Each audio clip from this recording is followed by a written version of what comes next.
আসসালামু আলাইকুম। আপনারা দেখতে পাচ্ছেন গ্রামের ভিতর দিয়ে যে সরু রাস্তা দেখেন কি সুন্দর সরু রাস্তা চলে গিয়েছে গ্রামের দৃষ্টিনন্দর দৃশ্য। এখানে স্কুল আছে, প্রাইমারি স্কুল, মাদ্রাসা এবং রাস্তার দুপাশ দিয়ে রা বিভিন্ন ধরনের গাছপালা এবং ভেঙে পড়া ঘরগুলো, টিনের বেড়া দিয়ে ঘরগুলো এখানে দেখা যাচ্ছে গ্রামের সহজ সরল মানুষ।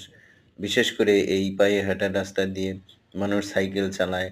তারপরে অটোরিকশা এবং রিকশায় আছে।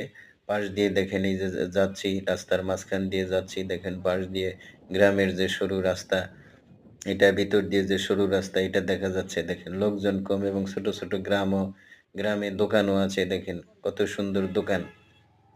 এই যে দেখেন মা-বোনেরা গ্রামের ভিতর দিয়ে হাঁটাচলা করতেছে। অধিকাংশ সময় রাস্তা ফাঁকাই। তো ভিজিবল না। গ্রামের মানুষ এতটা রাস্তায় আসে না। কোন ঝামেলা যদি হয় তাহলে এই রাস্তায় আসে। দেখেন কোন বাড়ি আবার পাকা বাড়ি। অধিকাংশ বাড়ি টিনের বেড়া দেওয়া এবং টিনের ঘর দেখেন। এই যে ভাঙা ঘর, এই যে দেখতে পাচ্ছেন এই যে ভাঙা ঘর এবং ভাঙা টিন দিয়ে বেড়া দেওয়া হয়েছে। আসলে গ্রামের সহজ সরল মানুষ তারা কৃষিকাজ করে জীবনযাপন করে। হয়তো চাকরিজীবী ২-১ জন আছে, না থাকলে নাই। তবে অধিকাংশ মানুষ কৃষিজ কাজ করে তারা তাদের জীবন জীবিকা চালিয়ে থাকে। গ্রামে বিভিন্ন ধরনের গাছপালা আছে যেখানে যে বাঁশের ঝাড় এবং এই বাঁশের ঝাড় এবং গাছপালার নিচ দিয়ে